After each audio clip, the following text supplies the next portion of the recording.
They called us reckless, unpredictable, dangerous. So they built walls to hold us back. But what they didn't understand was that humans don't break under pressure. We evolve.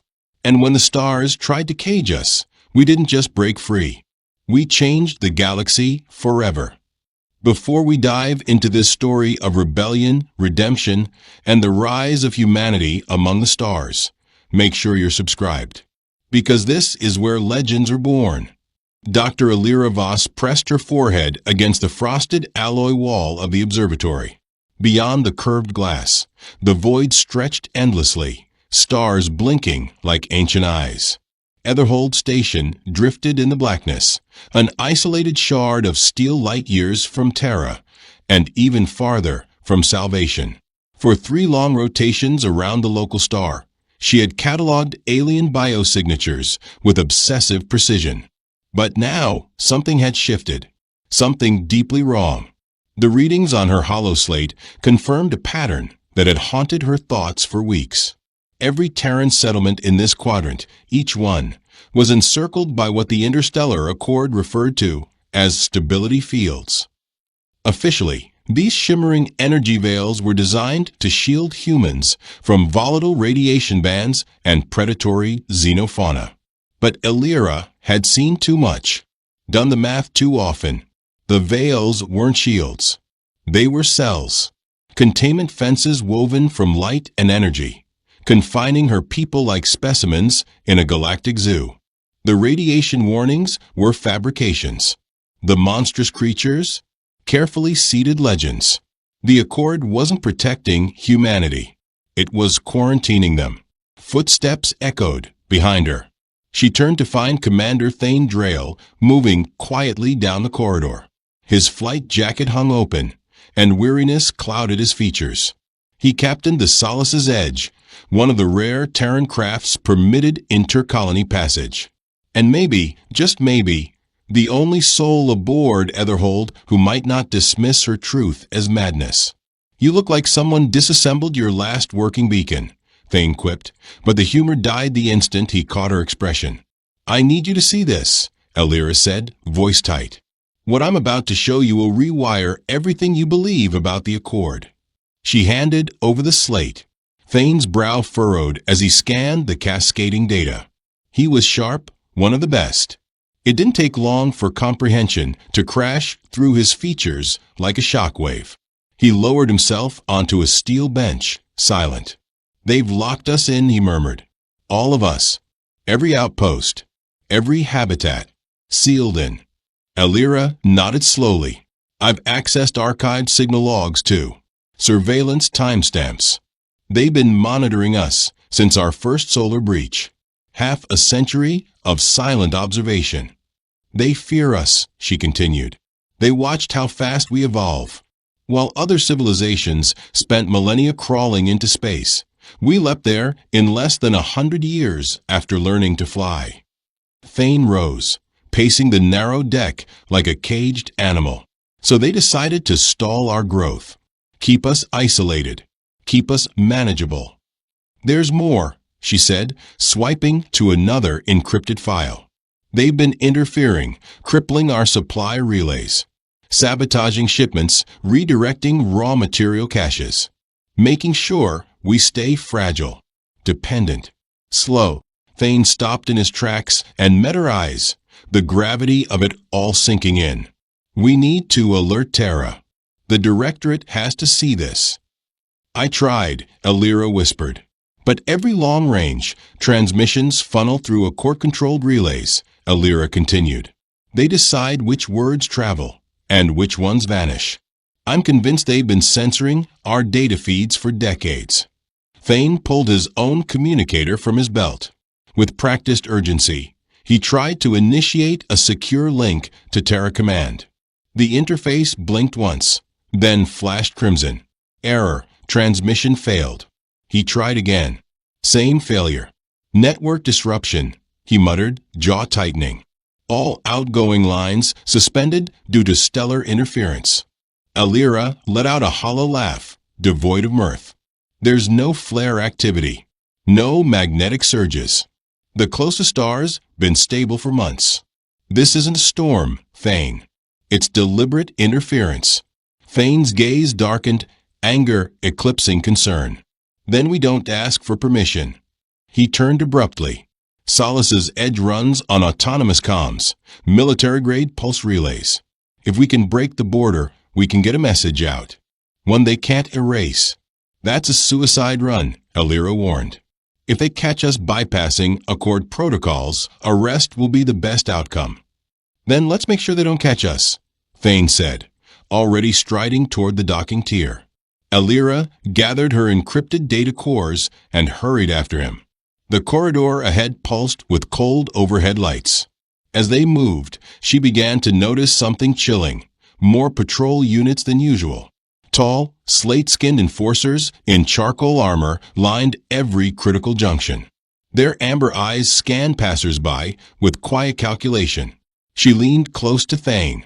"They're onto us. I can feel it." They reached Bay 12. The Solace's edge sat gleaming under floodlights, but they weren't alone. Encircling the ship were several Accord security cruisers, sleek, agile interceptors armed with EMP lances that could shred a vessel's systems in seconds. Waiting by the boarding ramp stood a high-ranking officer, his uniform marked by glinting sigils of authority. His voice was smooth, his accent unervingly perfect. "Commander Drayle," the alien said, "I am Enforcer Keth of Accord Enforcement. You and Dr. Voss are hereby detained under Section 9 of the Galactic Preservation Edict for treasonous intelligence activity." Thane stepped forward, fists clenched. "Treason? We've broken no law." "You accessed protected archives without clearance," Keth said evenly. "You attempted to transmit restricted knowledge to unauthorized parties. Both are high violations under Accord governance." More enforcers emerged from the shadows, weapons raised, compact energy arms humming with unstable charge. Alira instinctively counted, at least 20. All pointed directly at them. "This is unlawful," Thane growled.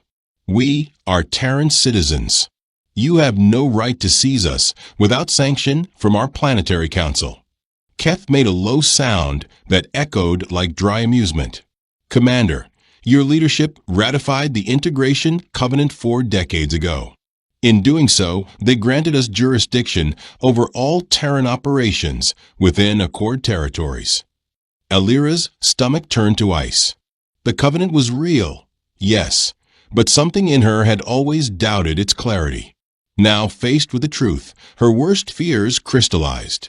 Earth hadn't signed a treaty. It had signed a trap.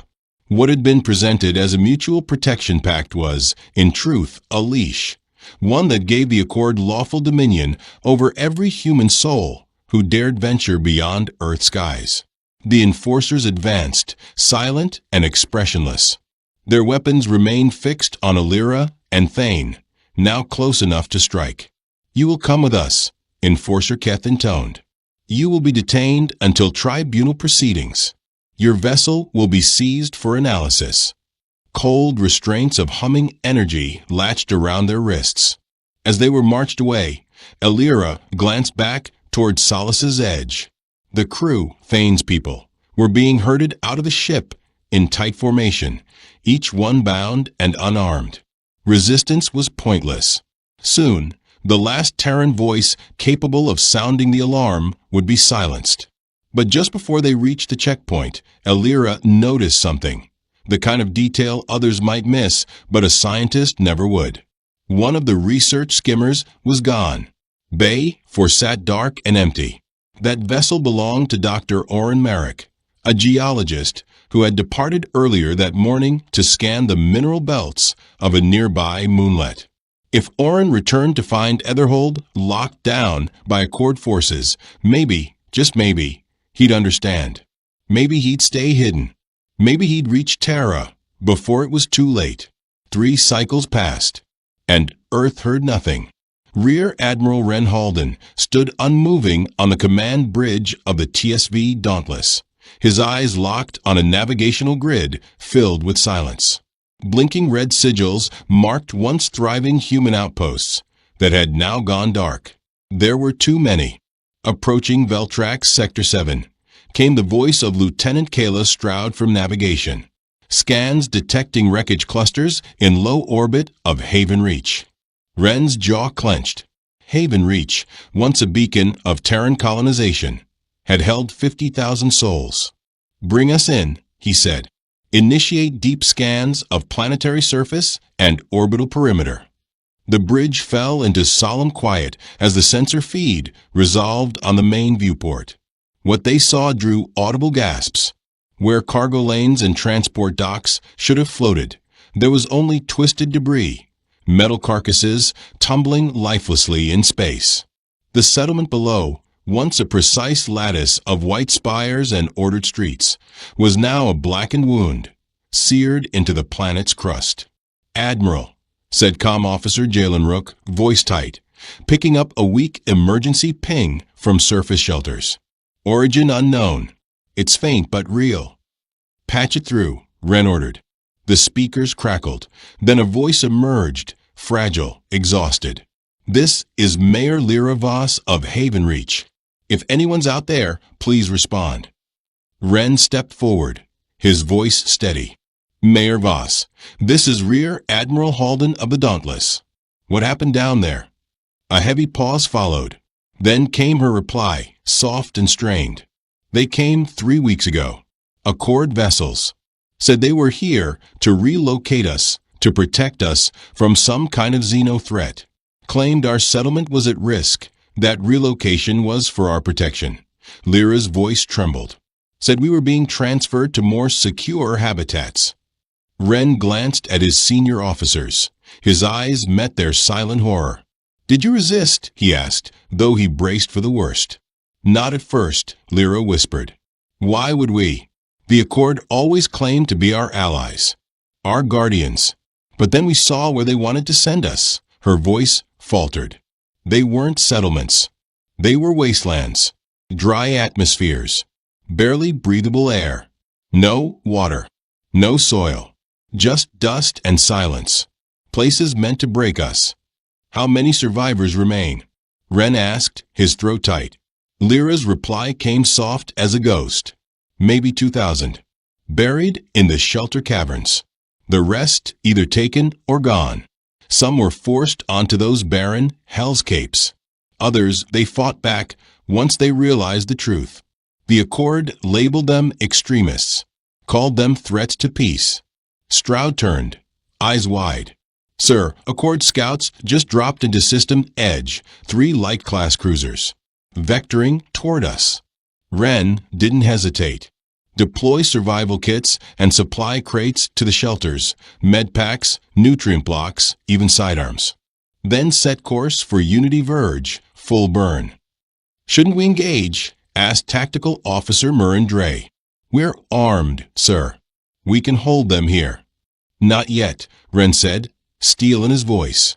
"We don't know how deep this rot runs. We start a war too early. We risk lighting a fire we can't contain." The trip to Unity Verge took 18 grueling hours. When they dropped into orbit, Wren's heart surged with conflicting emotion. The Terran colony wasn't hiding. It was fighting.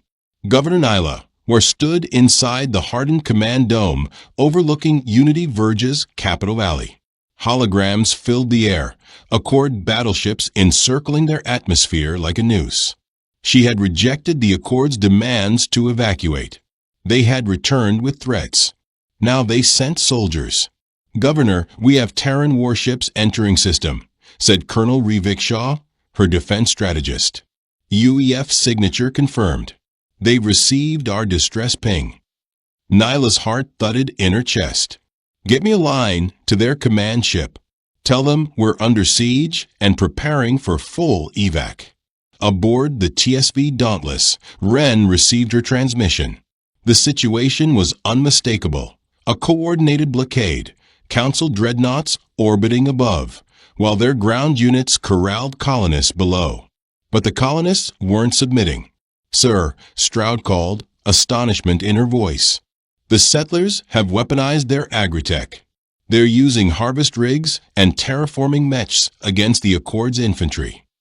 Wren stared at the field reports. Giant crop harvesters charging through dust-storm plains, retrofitted with armor plates and grappling arms, engaging enemy squads with jury-rigged payloads. Machines meant to grow food now waged war. Terran adaptability in motion. He felt a fierce surge of pride and dread. Above them, the sky was less forgiving. Orbit was bristling with enemy craft. And Unity Verge's final hope of defense rested in the command of Lieutenant Commander Rivencole, stationed aboard the last orbital shield lattice, guarding the colony below. Unity Verge's primary skyport wasn't built for warfare. It was surrounded by asteroid rigs and cargo arrays, meant for hauling ore, not surviving orbital sieges. But when Accord cruisers opened fire on fleeing transports, civilian vessels packed with children and families, Lieutenant Commander Rivencole knew he had to act. All hands, he broadcast over the platform's emergency channel. This is Cole. We're about to repurpose the mining array into a weapons grid. I know this platform was never designed for combat, but those are our people out there. Chief Systems Engineer Nelia Corin worked furiously, bypassing fail-safes and diverting life support power into the prototype plasma emitter, an untested industrial laser meant for carving moons. It was a one-shot gamble, and if it misfired, the entire station might rupture. Laser online, Nelia panted. But Commander, we get one pulse. After that, the core's done. Riven watched grimly as an Accord cruiser aligned itself for another strike, targeting unarmed evacuees in modified cargo freighters and retrofitted mining skiffs. He gave the order. The weapon fired, a beam of superheated blue light brighter than a newborn star. It tore through the alien vessel's armored belly, slicing it clean in half. Internal reactors detonated seconds later, sending the cruiser into a fiery spiral. The darkness lit up with debris and flame. But the moment of triumph was brief. The remaining Accord warships wheeled around and turned their weapons on the platform, but their hesitation had bought time. On the TSV Dauntless, Rear Admiral Ren Halden saw the opening. Fleet break formation. Shields up. Close on the station and intercept targets. Evac shuttles are priority one. The human ships, battered and outmatched, responded with surgical aggression. They danced around enemy fire, using Unity Verge's gravity well to slingshot into attack vectors. Crews on the ground coordinated in real time, mapping strike zones for orbital barrages. And when weapons failed, they rammed the enemy, pilots turning transports into battering rams to protect evacuees. When the smoke cleared, 2 Accord cruisers were in pieces. A third drifted, its propulsion gutted. From the bridge of the Dauntless, Halden watched the final wave of survivors punch into hyperspace. He knew something irreversible had just happened. The war had begun. Humanity and the Accord were no longer allies. But more than war had ignited that day. The impossible had occurred. The Terrans had won. Not with superior firepower, but with sheer ingenuity and unrelenting resolve. And word would spread. Across every station and settlement, humans would hear that Unity Verge stood its ground, that they could fight back. And the Accord was about to learn what happened when you backed a defiant species into a corner. 6 months later, the war was burning across the stars. Humanity had learned the bitter truth, one they had feared from the beginning. The Accord had fleets beyond counting, weaponry that dwarfed Terran arsenals, and alliances spanning half the known galaxy. Colonies were falling, one after another. On the bridge of the ISS Valorbound, Commander Kalestrix stood before a pulsing star map filled with threat icons and intercepted fleet movements. The picture it painted was clear. Humanity was outnumbered, outgunned, outmaneuvered, and the only way to win now was to stop playing by the rules. 20-to-1 odds weren't just bleak, they were a death sentence. But Commander Kalestrix didn't flinch. She'd spent years immersed in xenopsychology, dissecting the minds of alien warlords and interspecies doctrine. And she'd found something unusual. "They think like calculators," she said during a secure call with Admiral Ren Halden aboard the Dauntless. "Accord tacticians are meticulous, predictable, locked into traditions that haven't changed in millennia." "And us?" Ren asked. Kale's lips curled into a grim half-smile. "We're madness in motion. We improvise. We defy reason. We turn suicide into strategy. Maybe it's time we stop hiding that." The first proving ground for her theory came at the fractured mining hub orbiting Titanes 7. Captain Ryan Vance, commanding the corvette Crucible, received a direct evacuation order ahead of incoming Accord forces. But he had something else in mind. "Attention crew," Vance's voice crackled through the ship's comms. "We're going to breach compartments C through F. On purpose. Suit up. We're turning vacuum into our battleground." To his crew, it sounded like insanity. But they trusted him. Within the hour, the Crucible drifted like a wounded beast, hull ruptured and lights dead. When Accord breachers docked, expecting to capture a disabled wreck, they entered silent, airless corridors. Waiting for them were Terran Marines. The invaders were Zelkari, methane-breathing warriors clad in reinforced envirosuits, conditioned for harsh worlds but reliant on tech to survive space. They'd never faced adversaries who chose vacuum. Vance's Marines moved with spectral precision, no drag, no noise. They launched from bulkheads, floated through zero-G, and fired kinetic rounds that tore through the dark with pinpoint accuracy. When a suit ripped, they patched it mid-combat. They didn't retreat. They adapted. The Zelkari fell back in chaos, their systems unable to process what was happening. Their tactical databases had no entry for enemies who weaponized their own ship by removing life support. Word of Titanes 7 spread like wildfire through Terran ranks. Unpredictability was now strategy. Across the sector, captains began crafting new doctrines rooted not in strength, but in psychological misdirection, chaos, and adaptation. On the industrial world of Iron Soul, once known as New Pittsburgh, Chief Systems Architect Darren Holt faced a different disaster. Accord ground forces had landed with orders to wipe out every manufacturing node. Holt had no soldiers, no weapons, but he had a planet full of machines. Emergency assembly began in underground control nodes. "We're not evacuating," Holt declared to factory leads. "We're mobilizing.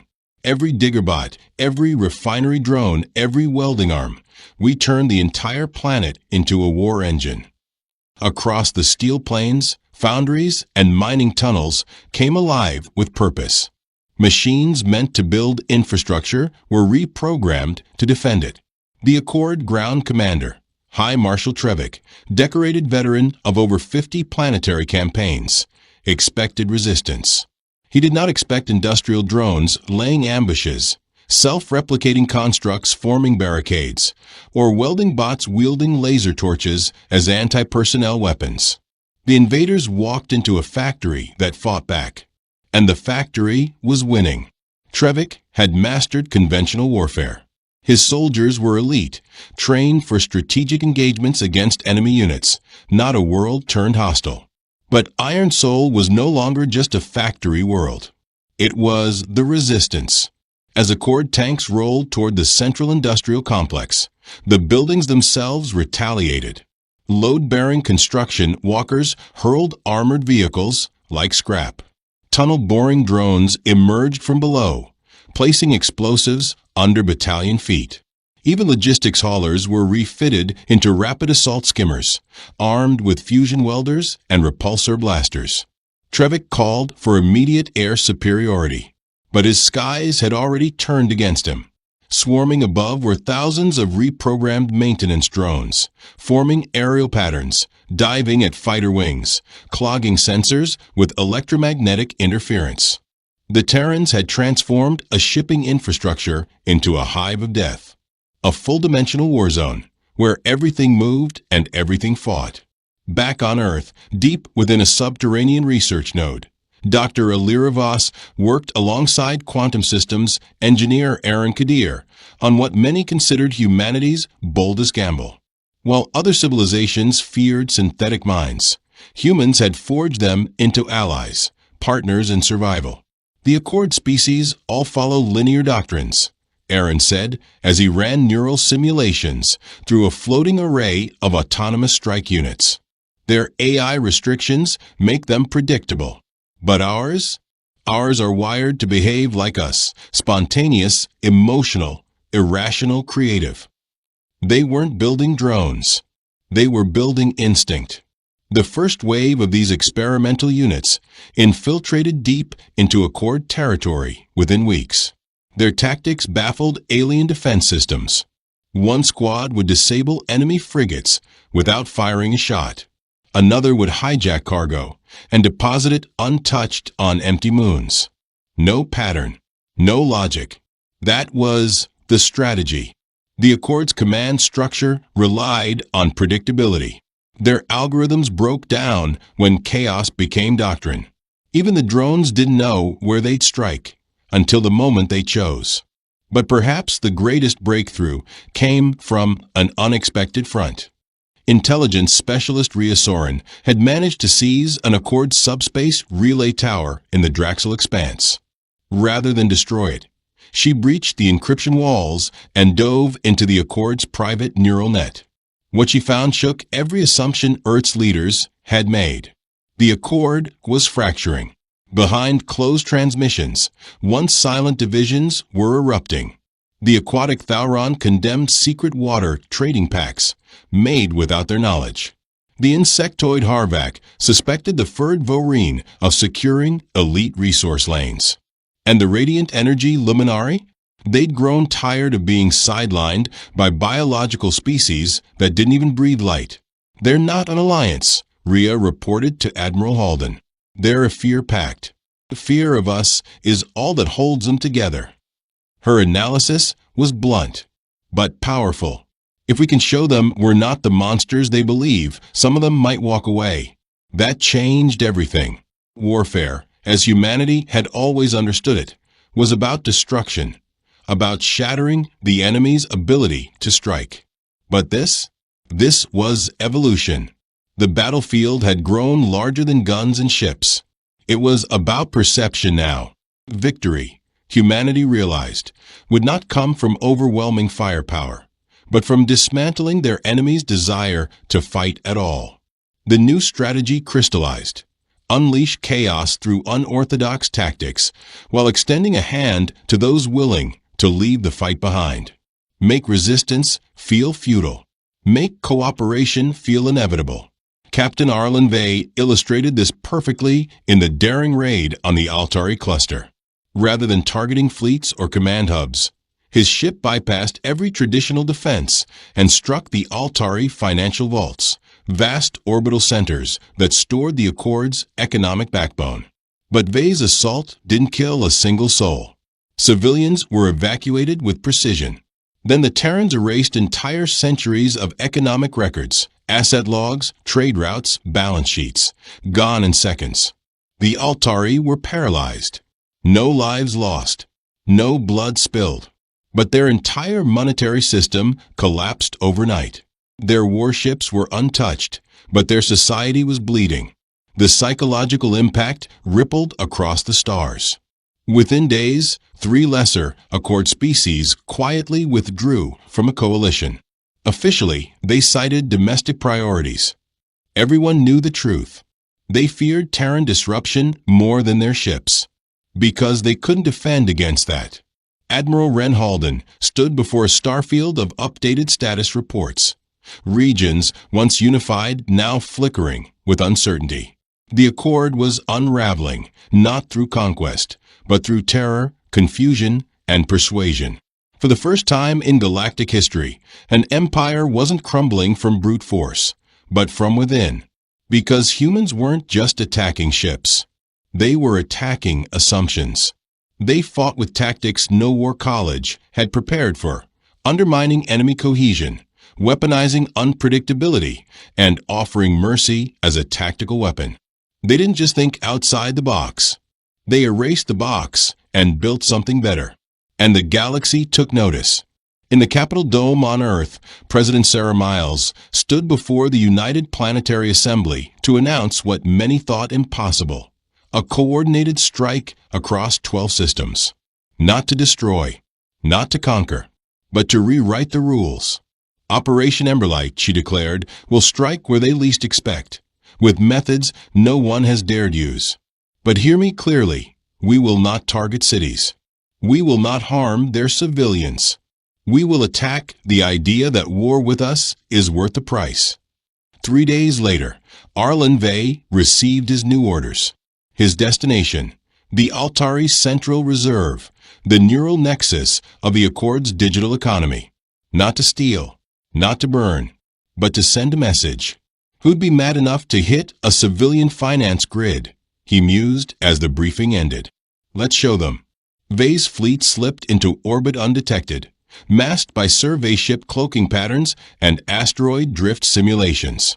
The Altari, long reliant on Accord defense protocols, had virtually no anti-spacecraft defenses of their own. They never thought war could reach them. They were wrong. Vey's strike team touched down near the reserve at twilight. The spire loomed over the skyline, sleek, glass-like, humming with planetary, economic data. Inside, untold numbers of lives depended on what it held. And it was about to become the front line of a war no one expected. The vault beneath the Altari Reserve didn't just store credits. It housed the quantum processors that ran half the known galaxy's economy. Destroying it would plunge dozens of worlds into chaos. So instead, they copied everything. "Please remain calm," Captain Arlen Vey announced. His voice translated into dozens of dialects as it echoed through the domed financial hall. "This is not a robbery. It's a revelation." Commander Rena Solari led the cyber assault team, wheeling in portable cores and splicing them directly into the Altari netgrid. In just under 3 hours, they had downloaded centuries of transactions, contracts, and secret dealings. They've been selling mining rights to worlds whose people don't even know they're being exploited, Rena muttered, scrolling through encrypted files. Air, water, gravity, traded like stock, bought and sold for their luxuries. Arlen watched as the final data packet locked into the drive. He nodded. Time to vanish. Before they left, they carefully placed dozens of signal nodes, tiny devices embedded throughout the reserve. Not destructive, just loud. In exactly 24 hours, they would begin transmitting the entire data cache. Not to one location, but to all of them. And Vey's team wasn't alone. That night, 11 other Terran teams launched synchronized strikes. Captain Sela Vaughn infiltrated the Accord's legal nexus, duplicating hidden court rulings and sealed indictments. Lieutenant Orion Malik sliced into their military subnetworks, recording private calls between generals plotting to instigate wars between member species. But the most critical mission fell to Rena Solari herself. She led a deep insertion squad to the heart of the Accord's media control grid on the information world of Voxterra Prime, a planet-sized broadcast hub. It was here the Accord shaped truth into fiction. "They've painted us as nightmares," Rena briefed her squad, crouched inside a service tunnel beneath the tower. "Savages. Invaders. But tonight, we flipped the lens." The complex was fortified, walls of alloy, patrols of armed guards. But the guards were looking for tanks and drop pods, not janitors. Dressed as maintenance crews, Rena's team walked right through the front gates. By the time anyone realized the deception, they had already accessed the master relay. For 6 hours, every screen in the Accord's reach, every datapad, news drone, and public holowall broadcast a different message: the truth. Footage of Terran cities annihilated under the guise of relocation. Council treasury files revealing how destruction had become profit. Audio of diplomats laughing over famine quotas and manipulated trade embargoes. It was undeniable. The Accord had not been preserving peace. It had been curating obedience. The insectoid Hervik saw the falsified food reports, starvation quotas designed to control their birth rates. The aquatic Nirellans watched in horror as proof surfaced that their oceans had been auctioned to finance floating palaces for mammalian bureaucrats. And the Luminari discovered that what they believed was the slow fading of their home star was not nature, but a programmed decay engineered over generations to weaken them. Entire species wept in silence. Others howled with rage. 1,000 years of order was collapsing in real time, not because of a fleet, but because of the truth. The sabotage hadn't just exposed the Council's corruption. It had shattered its control. By dawn, the Thraxian hegemony had formally withdrawn. Their diplomats condemned the Council's manipulation and walked out of alliance chambers without a word. The Nautolan deep clades followed within hours. By the end of the week, half the Accord's core members had seceded or declared neutrality. Watching his empire fracture, Supreme Marshal Rax Sex summoned his final war council aboard the dreadnought Vigilance Prime. "If politics have failed," he growled, "then we end this rebellion with fire. Their worlds will burn." He mobilized every remaining cruiser under his command and charted a direct course for Gateway Verge, the boundary station that guarded the path to Earth. Waiting there was the largest Terran fleet ever constructed. They were outnumbered 3-1. Inside the Resolute Dawn, Admiral Ren Halden stood silently, watching the stars fill with enemy signatures. "Accord ships entering sensor perimeter," said Lieutenant J.L. Torren. All vessels moving into standard siege formation. Centuries of military tradition told the Accord this would be a standard engagement. A clash of formations. Clean. Predictable. They were wrong. "All hands," Ren spoke into the fleet-wide channel. "Chaos protocol is green. Break pattern. Make them guess." The Terran formation exploded outward, dispersing into spirals, wedges, loops. Entire squadrons vanished into asteroid belts, or veered toward the gravity well of the nearby gas giant. Some even hurled themselves into the solar storm rising near the system's blue sun. Rax Sex stared at the mess unfolding before him. "Where are they going?" he demanded. His computers offered no answers. The humans weren't attacking. They were dissolving, scattering like flares in the dark. One ship, the Vanguard Tempest, dove straight into the star's corona, disappearing from sensors. Then it reappeared, slingshotting from the other side at impossible velocity. It was aimed straight for the Accord command vessel. Inside, Captain Rienvos calmly activated the comms. Evac sequence initiated. Detonation in 30 seconds. The bridge crew aboard Vigilance Prime could only watch as the Terran cruiser accelerated, too fast for their weapons to track. They braced for impact. But this wasn't suicide.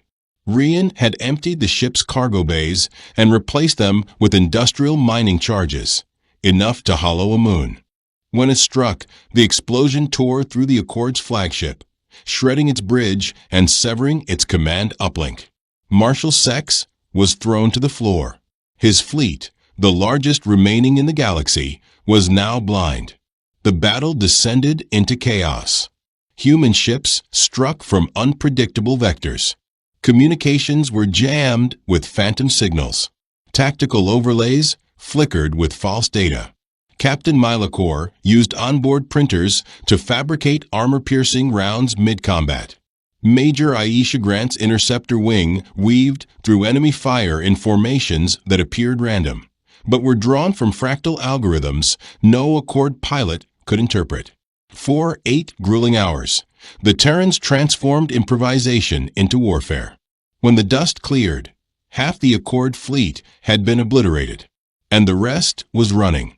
But even more devastating than the ships they'd lost was what the Council could never rebuild: their illusion of invincibility.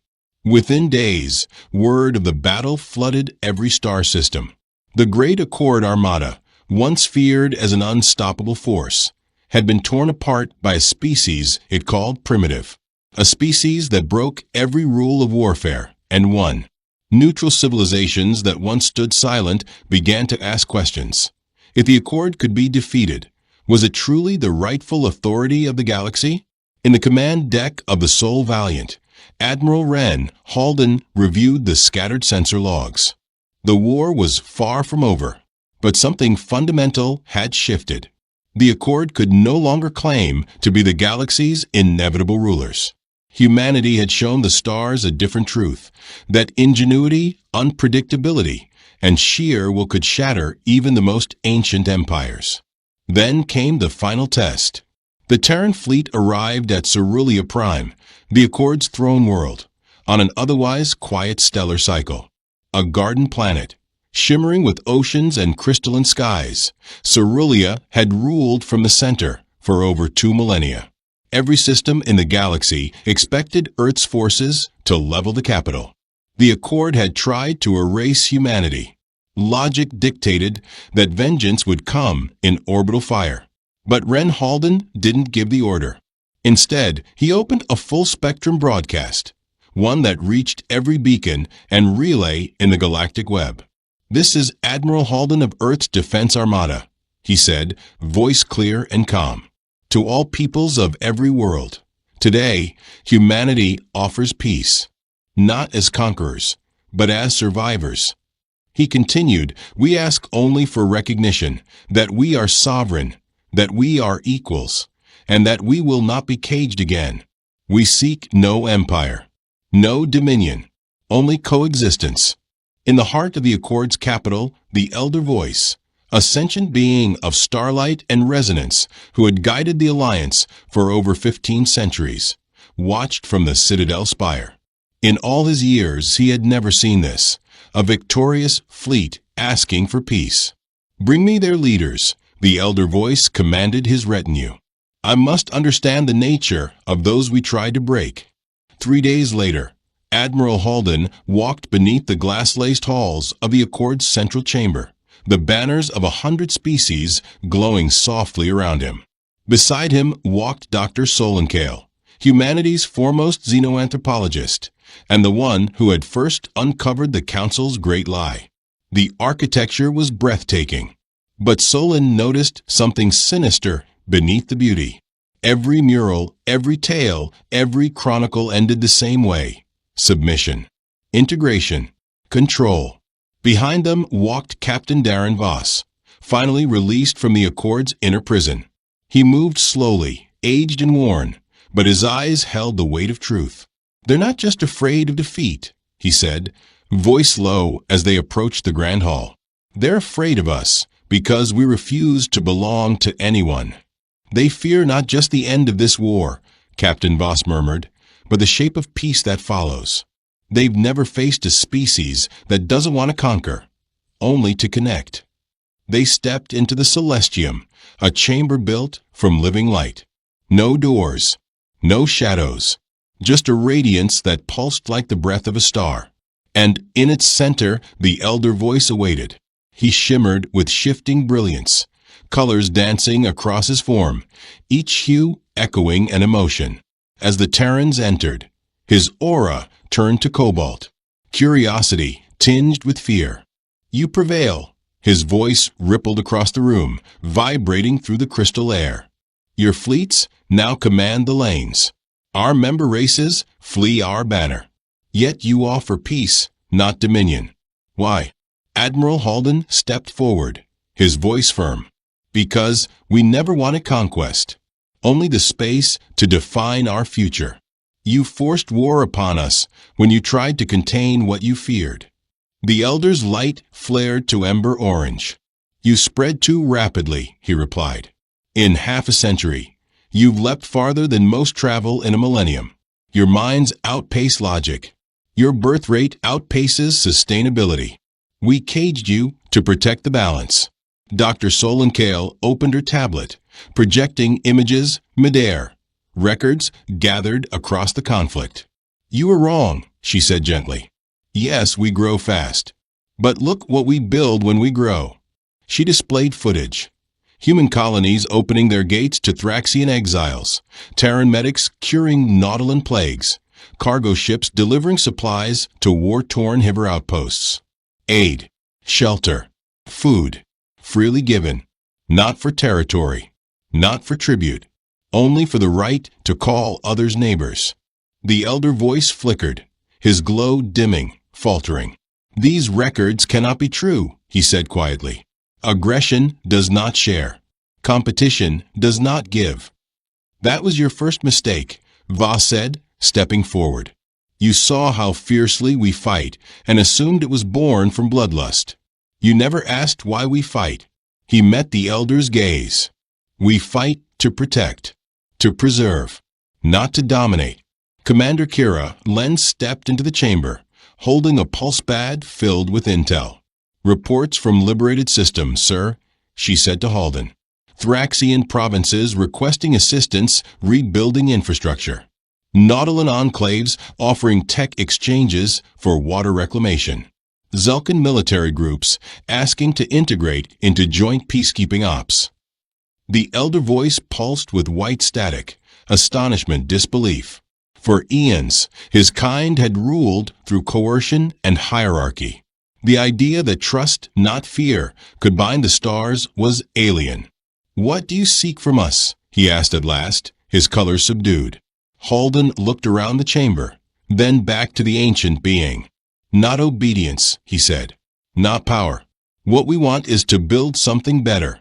A union," Admiral Halden said, "where every species governs its own stars, but stands beside others in strength and purpose. Not dominance. Balance. Not guardianship. Trust." Dr. Solon Kale stepped forward and summoned a rotating display, a luminous hologram titled, "The Viridian Compact." "It's a new framework," she explained. "Sovereignty is sacrosanct. No species gives up control of its own worlds. Trade is transparent. Science is open source. Military alliances are voluntary. Trust must be earned, not demanded." The elder voice pulsed with amber light. "And who shall lead this coalition?" "Everyone," Halden replied. "Leadership rotates. When conflict arises, the wisest warriors guide us. When disease threatens, the finest healers take command. No throne, no emperor, just merit." Silence lingered. The elder shifted slowly through a spectrum of color as he pondered the idea. Violets of doubt, teals of intrigue, and finally a soft gold. "Hope. It is unprecedented," he said at last. "But perhaps it is time for the unprecedented. But we will need more than treaties," he warned. "The fear remains. The stories we told of your kind's violence still echo." Jake Voss took a breath and stepped forward. "Then let them see who we really are," he said. "Let them work beside us. Not as subjects or suspects, but neighbors, colleagues, friends. Start cultural exchanges, joint missions.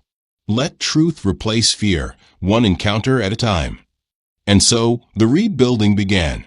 Across the stars, the galaxy watched in cautious awe. Delegates from former Accord worlds arrived on Earth expecting fortresses, only to find biodomes, schools, and art galleries. Terran colonists welcomed alien visitors with warmth, not warnings. They shared their hydrofarms, taught their tools, opened their studios. Transformation followed.